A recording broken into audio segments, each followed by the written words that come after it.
तारक मंत्रामध्ये ताकद आहे. ओके. तुमची ही 5 बोटं घ्यायची, ती पाण्यात बुडवायची, पेला घ्यायचा, डाव्या हातावर ठेवायचा, उजव्या हाताची 5 बोटं बुडवायची त्यात आणि तारक मंत्र म्हणायचा 11 वेळा. ओके. आणि ते अभिमंत्रित जल आहे ना तुमच्या संपूर्ण घरात शिंपडायचं. ओके.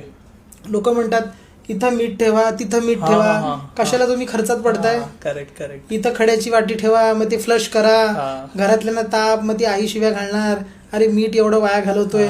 सरळ पाणी घ्यायचं, बिन पैशातला उपाय हा.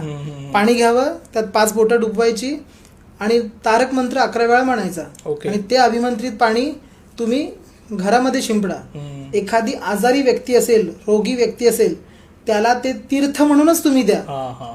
पेढा तुमच्या हातात आल्यानंतर तुम्ही प्रसाद म्हणून ग्रहण केलात तर तो तुम्हाला बाधणार नाही, पण तुम्ही मिठाई म्हणून खाल ना अतिरिक्त तर तो तुम्हाला बाधणार. करेक्ट. ज्याने